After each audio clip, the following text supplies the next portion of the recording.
the best situation in the world, the best targeting, the best auction bidding, all of that in the world isn't going to move the needle or do anything if everything else leading into that isn't set up and properly accounted for. If you don't have a good product with a good story, with a believable message and a good experience and a good journey and an understanding of what's going to get someone to not only stop and see the ad, but to click on it and believe in it and go to the site and believe enough to put in their credit card information and to hit buy and to go through all that. Welcome to Contrary to Popular Opinion, a podcast hosted by Vujade Digital. In each episode, we bring you provocative topics and novel perspectives around leadership, business, and marketing that defy the norms because exponential growth demands unconventional thinking and visionary action. So open your mind and let's get into this week's episode. Hey everyone, Kelly McGuire with Vujade Digital. Excited to get into today's topics. Hi, Kelly. It's your co-founding partner, Todd, Juno. And boy, we missed Cannes this year. Well, we've missed Cannes every year. I've never gone to it, so. Never been. So I guess we'll just keep missing it until we actually buy the ticket and go.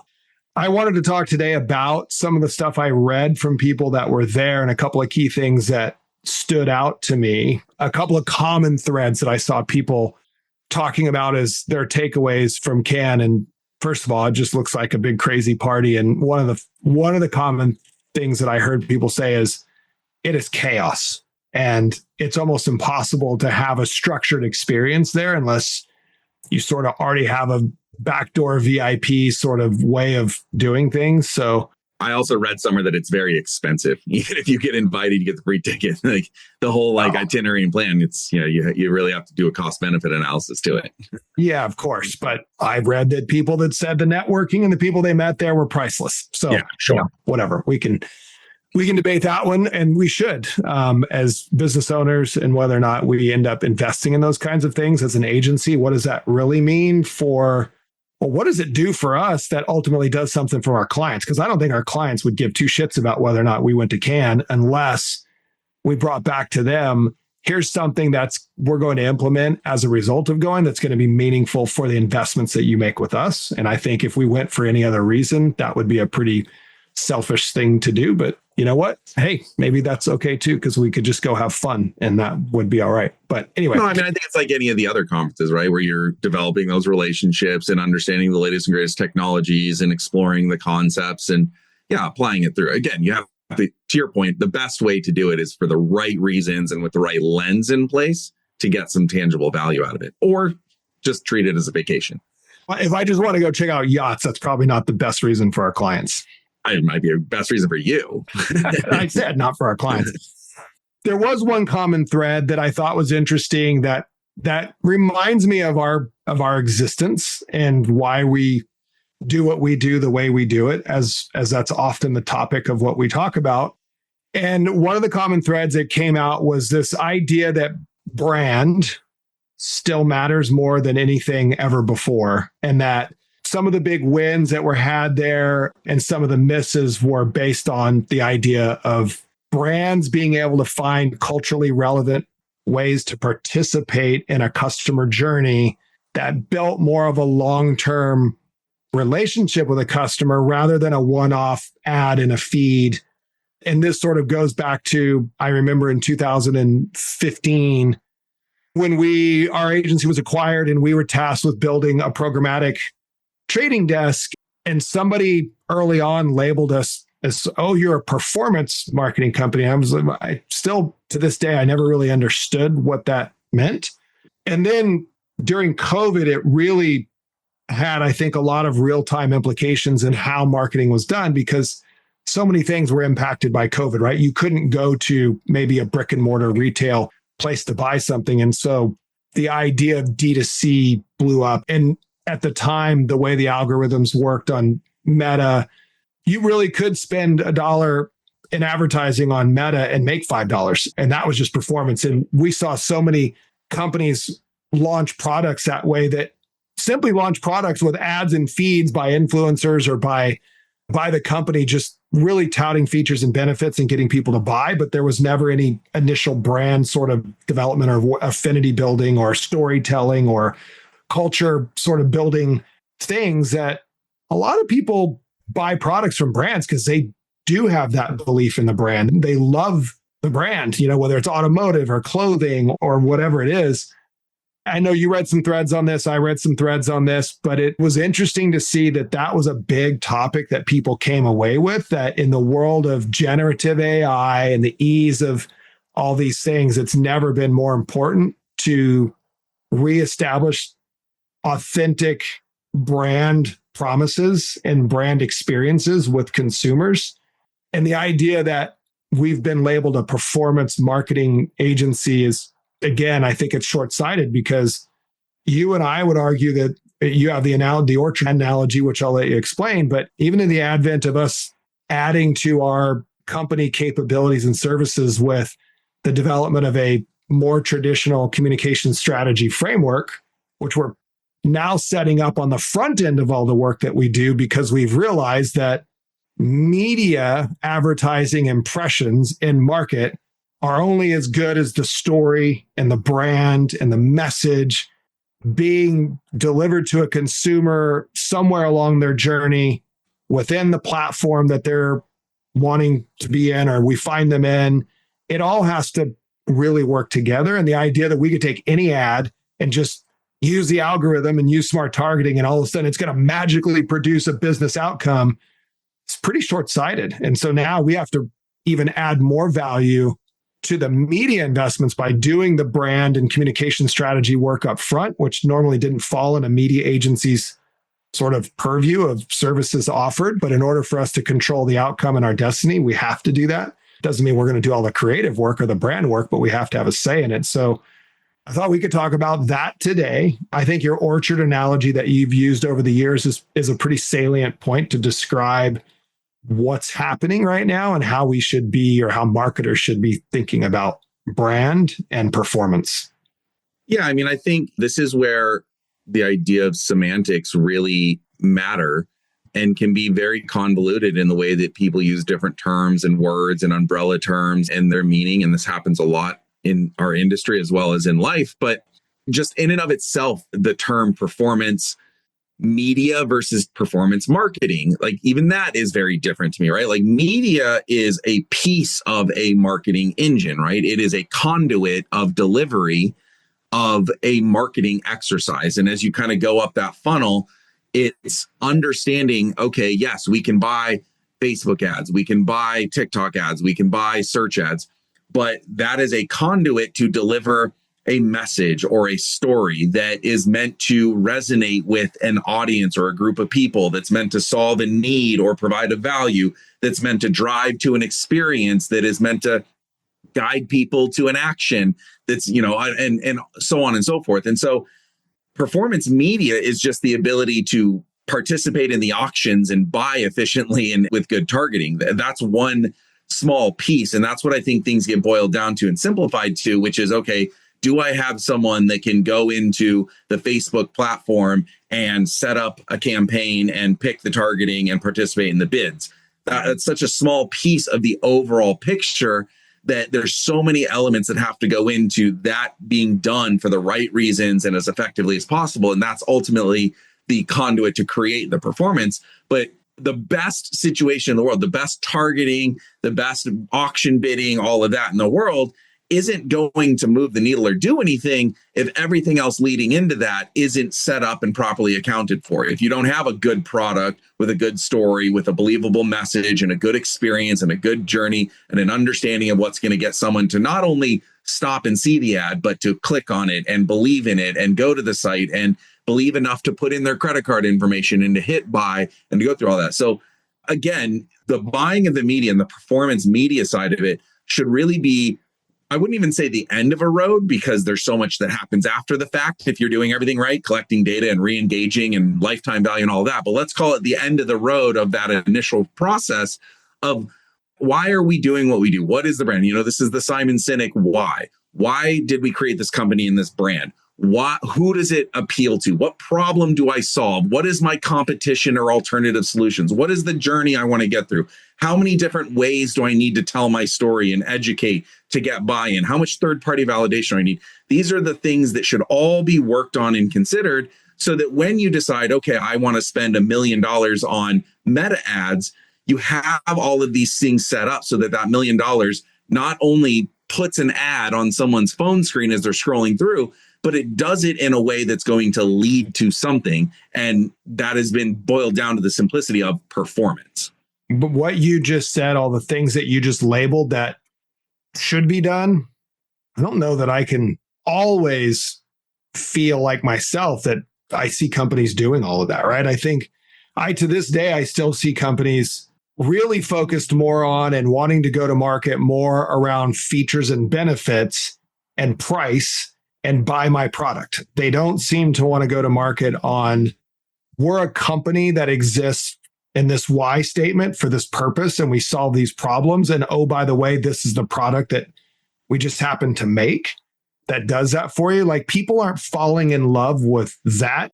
You know, Simon Sinek uses Apple in his circle of why example in his TED Talk. And I think that is probably one of the great examples of, and you and I are perfect examples of this, is that I fell in love with Apple as an innovation company and a product development company, not just because of the device that they've enabled me to have, but it was in the era of Steve Jobs, like who he was and what they were trying to do. And I fell in love with the brand probably as much as I fell in love with the product.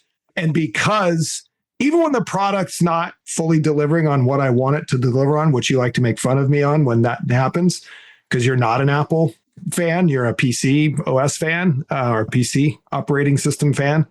I don't know if there's many companies out there that are maybe newer companies that really are doing that part well. And then again, you talk about media and they come for media, expecting media to just simply overlook that people don't maybe have that love affair with the brand. They just simply want to buy the product because it solves a problem and the price is right in that moment. And that's the performance side of things that I think we're held to is, hey, my product is great. It has these features and benefits. It solves this problem. It sells for this price. And we're better than our competitors. And if that ad says all that, somebody should just buy our product. That's the belief. And it's like, what? But why do you believe that? Yeah, I mean, it's this kind of funny thing that we've made fun of in the past before, where there's a lot of this belief in what we've called different things, but kind of like this poof syndrome of, it just happens. Like you do it and it happens and it works. And I often get perplexed about these things in a bigger context where we'll look at success stories and we take those as this guiding light of, okay, well, that can happen, right? I go all the way to like a Dollar Shave Club and everyone's like, oh, Dollar Shave Club, like all I need is a viral video and I'll have the business of the world. And no one understands that, like, the stories that you hear about, the success stories, your Apples, and for every one of those, there's 1,000 that tried the same thing and it didn't work and it didn't go that way. But we get so locked in this example of like the shining light of this thing happened and it worked and it's repeatable and it can happen. And it kind of gets this expectation of if you build it, they will come, right? It's the Field of Dreams syndrome that I'll call it. Like, and it just doesn't really work that way, right? Like for every piece of passion and understanding that you put into your brand and your product, the average consumer doesn't know that. They don't come from that base of knowledge. They're being hit with 10,000 ads a day saying, you should spend your money here and you should do this thing and you should click here and you should visit here. And a lot of times the consumer just wants to watch their show or scroll through their feed or play their game or do whatever the thing that advertising is technically getting in the way of, even though we talk about it's also paying for it being either subsidized or free in some cases. And so that's the trade-off. But this is where we go back to, okay, if advertising is inherently a disruption, albeit a necessary, we called it evil, but a necessary mechanism to the economics that we've talked about, then what is the purpose or the best value from advertising and what is the connection being made? That's where the idea of the brand comes in, right? If I'm going to disrupt your scrolling of your baby pictures, your cat pictures, or interrupt your YouTube video or do whatever, I need to use that time in a way that's going to make the difference, because you're not dying to watch my ad and you're certainly not dying to click on it and go to an ad when you've never heard of it. But so it's my job to make sure that I have something that is actually relevant to you. We make fun of this all the time, how you and I get hit with Spanish ads, and how big of a waste of money is that when I see a Spanish ad and I don't even know what it's about, but money was spent on serving that to me. And so our job is to find the person, deliver the ad that matches to their needs and their state. And the idea that if we tell that story and it's compelling enough and it positions the service or the product or whatever, it piques my interest. It's either compelling enough for me to stop what I'm doing, click on it and explore it, or it's compelling enough for me to remember it so that in the future, when I have time, I either seek it out on my own, usually via search, or I'll click on the ad the next time it comes through because I've been exposed to it and sort of accustomed to it and I'm interested in it. I want to ask you a question right there, though. And this comes from how I shop and what's important to me. But you just described sort of that interruption or that journey of the feed and the ad. When you see an ad, we have to extrapolate this out to different generations of the population. And do we believe, well, we know people do things differently, but do we believe there's one majority or the other? But when you're scrolling through something, like for instance, if I'm scrolling through Instagram, I might get an ad for, I don't know, sailboat products or camping products or something. And a lot of times I don't recognize the manufacturer of that product, the brand. So I might click on that or go to the shop now feature of that and go look at that product. If I'm not familiar, if I've never heard the brand name before, or it sounds like sort of a cheesy fly-by-night brand name, it doesn't seem real, I'll go investigate the company to see who the brand is, see who the company is before I would ever buy their product. Now, I might be odd man out on that, but that's where I think that delineation between brand and performance still happens. You're talking about exactly where I was going, right? So if you're successful at targeting someone who you can at least get their attention, right? They're not just going to blow by you in their feed. I like They're not going to ignore it. products. There's not going to be ad blindness to it. Yeah. Now you have to think about what you're accomplishing by getting that piece of attention. And there's a spectrum of that. Some people are, depending on your product or your service, maybe you are conducive to an impulse buy, right? Maybe it is low enough barrier to where all I had to do is get your attention, drop you on a website and make it easy enough for you to just be like, you know what, fine, I'll give it a chance. It's $20. What do I have to lose? But if you're highly considered or there's a lot of competition or it's net new, you may need to think about that's a first step in a journey, right? I've got your attention. You now know my name. You recognize my logo, but you may not be ready to buy from me. Maybe you don't trust my site. Maybe you don't know it. So now I'm going to have to tag you and I'm going to have to follow up with you and I'm going to have to serve up the next part of my story or to touch you in a place that's convenient when you're ready in that flow that you'll come back and you'll consider it and you'll compare it. Or maybe you will look at reviews or maybe you'll ask a friend about it or maybe you'll look at the search or the next time I have a promo, it'll lower that barrier enough. But these are the things that you're using this media in a journey. But where the brand comes in is your ability to use each of those opportunities to identify you as a potential customer and advertising driven spaces that you're spending time that I can bid in an auction to put a message in front of you, that I have a story that's going to connect with you. If you were interested enough in my brand to go to my site, but you hadn't heard of it, well, maybe the next follow-up I have with you needs to tell you about our backstory or our reviews or how we have great testimonials or how we have a proprietary thing, because now maybe that's the next thing that's going to convince you. And maybe I need to send you to our Amazon store instead of our D2C website because you can just add it into your Amazon cart, which is easier than actually setting your credit card on a new website. I've got to think about that journey and everything that's going through. But all of this comes back to the story of brand, where if I haven't thought through my story, my value propositions, my messaging, what I'm trying to accomplish, all I'm doing is throwing things at the wall. Every time I see you in an auction, I'm just going to throw the next ad in front of you and just hope for the best. Maybe this is the time that Todd will pay attention to my ad and act. Versus if I know why you should care about my product and I understand your engagement and your psychology, I can understand, okay, maybe I need a testimonial ad. Maybe I need to bring them to a new place. Maybe I need to wait for my holiday promotion where it's a first purchase and then upsell. Like, this is all of the strategy and the thinking that I think is the core of what brand means, which is media. I go back to this. Media is the conduit and the vehicle to allow you to participate, to create a line of communication with your potential customers. But it's like a dating app, right? You can't just say the same thing out to everyone. Like, you're going to be the most successful by actually reading the profile and customizing and thinking about what's going to matter and what's my intro line. How do I break the ice? How do I carry a conversation? Like, these are the same principles that work in so many other aspects of life. But for some reason, they get lost in the idea of advertising because everyone wants to boil it down into ones and zeros and zero sum, you do it or you don't, versus actually thinking like at the end of the day, we're trying to influence human behavior and tap into human psychology. And oh yeah, we're also trying to shout through a sea of 1,000 other people trying to get the same money and attention from the same group of people, which makes it all that much harder. I have a couple more questions for you. You talk about the advertising and the communication strategy and the creative assets and the storytelling and sort of that linear journey that everybody goes through. I don't know about you, but when I maybe initially engage, and I'm probably most guilty of doing this in my social feeds, Instagram primarily, when I initially engage in a product I might be interested in, now they've tagged me, as you said. They know that I've shown interest in a shoe or a rope or whatever it is. I don't know about you. This is my question for you. But the advertising that I get after that does nothing more than communicate the exact same thing. There's no other additional attempt at engaging me differently than just the initial sort of come back and buy, come back and buy, come back and buy.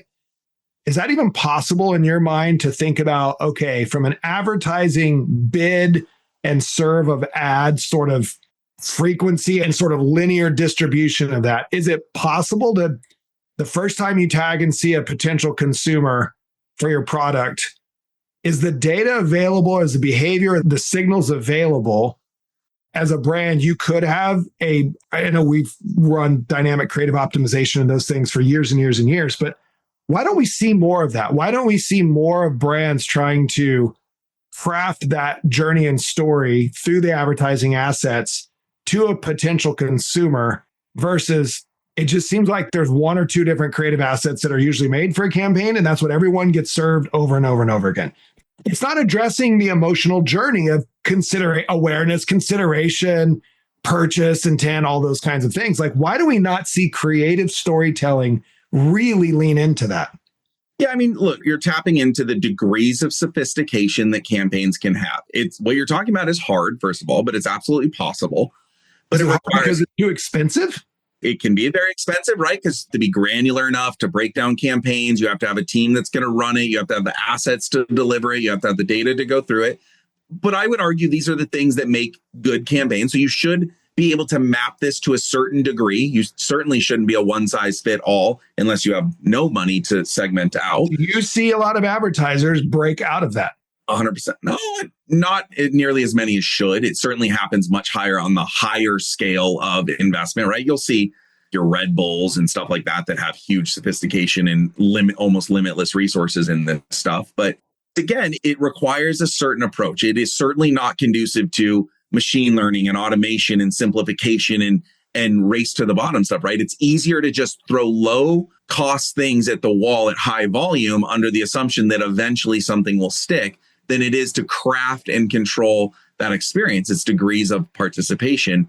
And look, sometimes the volume play does work. Sometimes you just simply need to be there, be at the right place at the right time, right? Sometimes you may have been exposed to that pair of shoes at one point and you just weren't ready to buy. You were distracted. You wanted to watch your video, something else. But if I hit you enough times, I might reach you at a moment where you're like, you know what? Okay, I'm not that enthralled in this cat video I'm watching. Now I'll go check out the site now. And yeah, maybe I just got paid. And so yeah, I've got a little extra money burning a hole through my pocket. So now I'll buy it. So there is an element of volume being able to be right place and right time.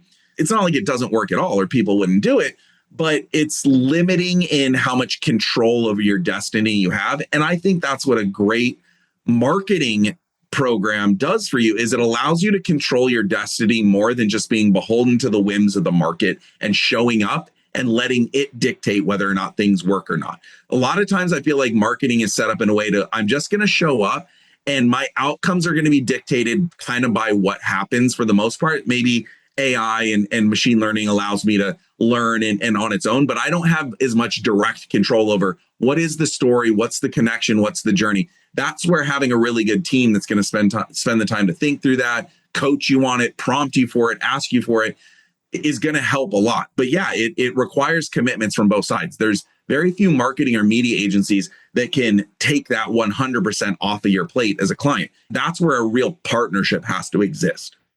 Yeah, I still just I lose track of how brands are building brands in that without just simply, I think about Coca-Cola or some of these blue chip, huge brands that are in our world and the kinds of ads and stories that they started on decades ago. Yeah, they are eventually trying to get you to buy a Coke. I think you're going down the wrong road there, right? I think that's a really bad way to look at it, right? Because Coca-Cola built their brand and their footing in a totally different world and environment with totally different generations, totally different noisings. You don't think that translates to our current modern times? Not at all. I really don't. Like a net new brand, it's just operating in a new world where, again, you have to establish credibility, and how much of that is drafted off of a brand can't. I believe that a lot of brands cannot create singularly on their own credibility. They need third-party validation. They need social validation. They need endorsement and credibility and belief and buy-in, especially as the younger generations rely more on influencers and followers and things like that. Like Coca-Cola benefited on word of mouth. The new word of mouth is digital social media signal, right? It's this version of I'm seeing it and it's trending and it's cool and there's an element to it. I want to stop you there because this is my next question. Yeah. You right into it. I know where you're going, but let me ask this question and we can wrap up. Do you believe that then, based on what you're saying, this is the other big thread I read a lot of coming out of Cannes, which was the idea that the creator, it almost seems like the word influencer isn't being used as much anymore, and creators is the new vernacular for that they're becoming their own content and production studios. And the efficacy of their evangelism of a message about a brand and a product is almost, if not more powerful than what the brand can create itself. Do you think that's true?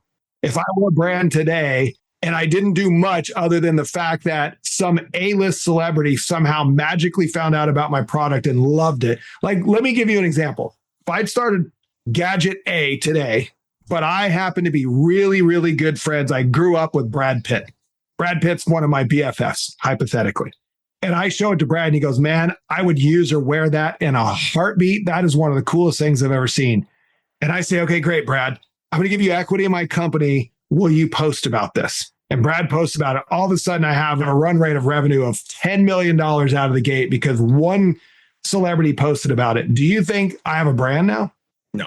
So you're talking about two different things. So the creator and influencer element, there is an authenticity to, I am invested in this person. I have chosen to follow them. I like their content. Their personality hooks me and I like what they do. And so when they talk about something, it's like my friend endorsing it and saying, you should check it out and be there. There's an authenticity of believability because I already connect and identify this. They operate in my world, in my zeitgeist. I believe in it. And so that comes with some credibility on that. And that's why that can be so powerful. And it's why it's really dangerous for creators to basically push things that don't align with that, because that inauthenticity can kill that trust really quickly. Sure.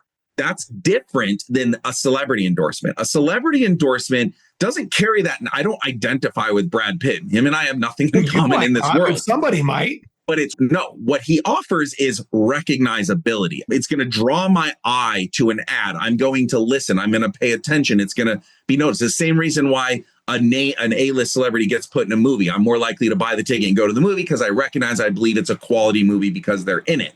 And so it gives you a much stronger at bat. It's an endorsement. It's a boost. It's a platform that you can draft off of. If you're doing a product with Brad Pitt, you may sell a lot right out of the gate, but as soon as people start using it, you get bad reviews, bad things, it's going to die. So it gives you a chance to sort of accelerate your opportunity and maximize the investments because you're going to get attention and break through that noise a lot easier, that recognizability, but you still have to use that in a really effective way or it will dissipate very, very quickly. So yes, it's incredibly powerful to have the celebrity endorsement, but that needs to be a catalyst to something bigger and a foundation that you build the brand off of because it still has to pay off. If you had like Ryan Reynolds gin, if it tasted like absolute garbage, maybe it did, I don't know. Like maybe eventually it's probably going to go away. It has to live up to some degree of the hype. That's just giving you the trial and the experience chance of, I probably wouldn't have ever tried that gin, But I recognize that I'm interested in it. Now I'm going to give it a try. And as long as I like it enough, I have no reason to buy a different one that I don't know if it's going to be any better. So it breaks through the noise and it gives you an opportunity, but it's a foundation to get your brand out there and establish your brand, in my opinion. I don't know where I sit on this. The question in my mind when I hear about, the validity of creators becoming content studios, basically, no different than MGM or Universal or Skydance or whatever you want, any kind of sort of publishing and content studio. If creators now have the ability to become that because it's ubiquitous, right? The technology, anybody can create anything now and publish it. I wonder how brand building takes place through that channel. And if you can get more brand affinity created, brand affinity created through the guise of influencers or creators, like you said, people that like and trust and follow and are interested in, can they do a better job of building a brand for a brand than a brand can itself? Is sort of where I wonder in a much more global, macro, existential, next 10 years kind of a thing is, will new companies come up with products and new brands be invented by people that build their brand through those sorts of channels versus, like you said, the old days of Coca-Cola, right? Like that's not realistic to build a brand maybe the way that a brand built itself 30 years ago or 50 It's a little bit product and category specific too, right? I mean, there's also consumer goods versus, I don't know who, I'm just going to pick this because pick tires. Pick a totally. Okay, perfect. How do you start? I'll use the example of where I was going, right? Like, I'm just going to pick the best surfer I know, right? Kelly Slater, right? If you're following him and Kelly Slater talks about something that is category adjacent, the best board or surf wax or wetsuit or something, he has credibility and attention span. You're probably going to buy into that more than if he tells you about a tire you should buy. Maybe you'll pay attention to the tire that he's hawking because you recognize his face and brand, but you're going to put more scrutiny on whether or not you buy that tire than if he's hawking a wetsuit that he believes in. I understand, but what if you're following F1 and one of the top drivers is telling you that there's this new tire brand and they're making the best tire compound ever? My point is that going to have more brand building power and influence over me than the brand itself putting out a message saying that it's certainly going to put you over the fence if you're between two different tire brands and you don't know which one to pick. You're going to be like, I'm going to pick the one, the F1 racer that's telling me it's better, who knows better than I do, is going to be the better one. So that then validates this thread that came out of Cannes, which is that creators are becoming some of the most powerful content studios out there to build brands because, to your point, if you're more likely to buy a product that maybe you've never thought you needed, or even if you feel like you need, and the brand, and you've got two people, right? You got brand saying, I'm this and I'm great at this and I solve this problem and this is my price, buy me. Or you've got the creator that you love and adore because of everything about them and that person tells you to buy it. I feel like you're saying you're going to lean towards the creator telling you to buy it. In a vacuum, yes, but it's not a universal, right? Because you could have that same scenario where you have the F1 driven tire who it's just the celebrity saying it's a good tire, you should buy it without a lot of meat to it. You could also have a very high technology startup tire brand that can't afford the F1 driver, but is really smart about their ads and tells a story around the science and why to believe and really educates you on the nuance of the technology in a way that makes you go, well, I didn't know any of that, but it sounds really compelling. Like I believe what I'm seeing and reading, which makes me feel like I could buy the F1 driver's tire that's not giving me any substance, or I could buy into the startup brand who's really taking the time to connect with me and make me believe in what their differentiator is. So which one will work better? Some people will just buy the celebrity tire. Some people will buy the startup. That startup might not be able to afford the F1 driver. So they have to do the best they can with the budget they have and be really smart and intentional about it. But what I will tell you is that startup simply saying, we have a tire, you should buy it, next to the F1 driver saying, we have a tire, you should buy it, that startup's never going to compete in that way. If they're not smart and intelligent and really thinking about how to deliver something different than, all things being equal, your celebrity is going to win. But you can beat the celebrity with really good strategy and intention. And that's where the brand has to come through. Because if the startup tire is not actually better and there's nothing to hang their hat on, it's going to be pretty hard to break through. In this case, I'm assuming they have something in their product and brand and their why they started that tire company that they can get really good at storytelling too. And a good agency can put that in front of the people who will pay attention and believe and buy into what it has to say. Well, I think that is a good wrap up to say building a brand still matters. Whether you're celebrity driven or brand driven, you've got to be able to build a brand. So those are interesting. And making your marketing investments around your brand and making decisions. And again, not just assuming just running Facebook ads will work or running search ads just in and of itself are going to work. Like there is more to it. And there's a lot more value that can come from it if you think about it holistically. It's not brand and marketing and media in silos. It is all of these things linking together to form your Power Rangers Megatron forming up into one really powerful entity.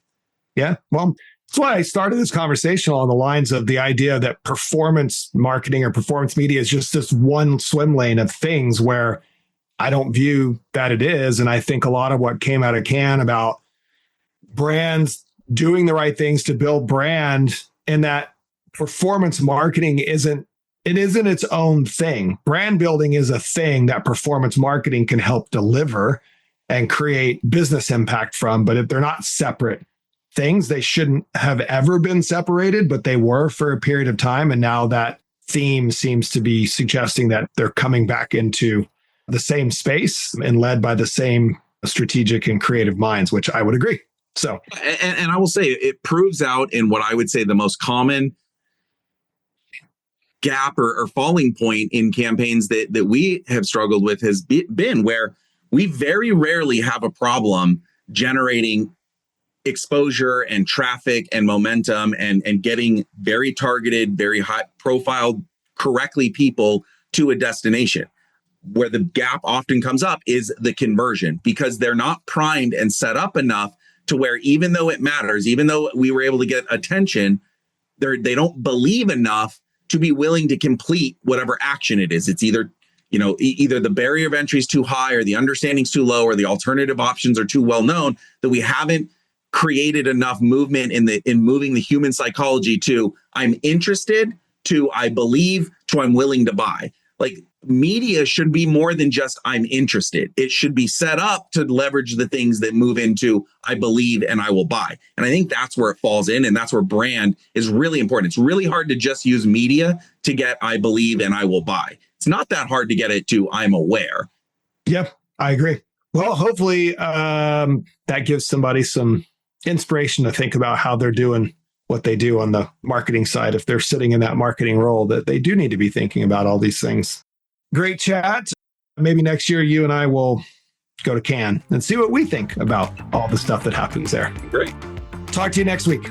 Thanks, everyone. Thanks for listening to Contrary to Popular Opinion, where we challenge you to think independently, push the limits, and take uncommon action so you can achieve game-changing results in your business and your life. To stay up to date with our latest episodes, be sure to click the follow or subscribe button now. Thanks again for listening. See you next time.